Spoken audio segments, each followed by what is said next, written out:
Jicho la Mhariri linaendelea kuzitazama habari, na sasa ni habari za kimataifa.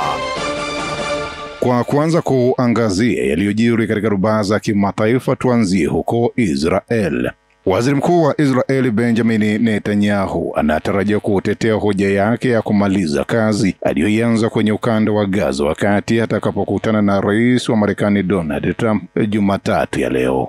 Mkutano huo unafanyika siku kadhaa baada ya kuzinduliwa mpango wa siku 21 unaolenga kuvimaliza vita kwenye ardhi hiyo ya Palestina. Mpango huo ulizinduliwa kwenye mkutano kati ya Trump na viongozi wa mataifa ya Kiarabu na Kiislamu pembezoni mwa mkutano wa Baraza Kuu la Umoja wa Mataifa. Siku ya Jumapili, Trump alidokeza kupitia mtandao wake wa Truth Social kuhusu kile alichokitaja kama mpango maalum kuhusu Mashariki ya Kati na kuongeza kuwa atahakikisha linafanikiwa. Siku ya Ijumaa, Trump aliwaambia waandishi wa habari mjini Washington kwamba anadhani wamefikia makubaliano kuhusu Gaza licha ya Netanyahu kuapa mbele ya Baraza la Umoja wa Mataifa kwamba atahakikisha anamaliza kazi aliyoianza na kuliangamiza kundi la Hamas.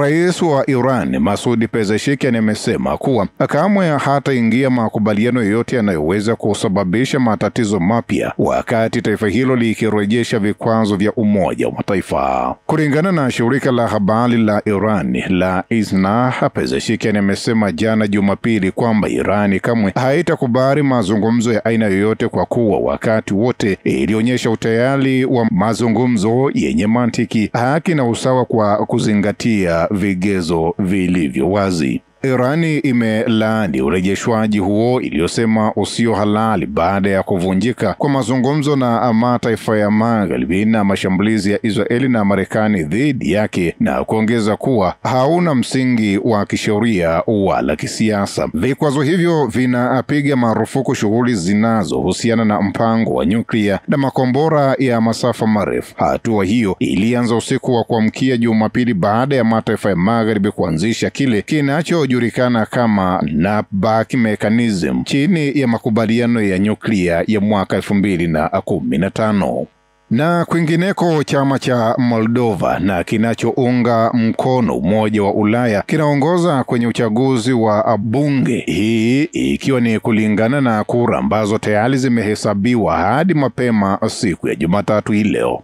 Uchaguzi wa Jumapili ulionekana kuwa muhimu kwa nchi hiyo katika kuendeleza msukumo wake wa kujiunga na Umoja wa Ulaya. Msukumo huo ulianza baada ya Urusi kuivamia Ukraini mwaka 2022. Huku asilimia 95 ya kura zikiwa zimekwisha hesabiwa hadi mapema leo, chama cha Action and Solidarity yaani PASI kilicho madarakani tangu 2021 kilikuwa kinaongoza kwa asilimia 48.3, huko kambi inayounga mkono Urusi ya Patriotic ikiwa na asilimia 25.5. Taifa hilo dogo linalowania kujiunga na Umoja wa Ulaya linalopakana na Ukraini na ambalo lina eneo linaloiunga mkono Urusi limegawanyika kwa muda mrefu kuhusu ama kujiunga na umoja huo au kuendeleza uhusiano na Moscow ulioanzia enzi ya Soviet.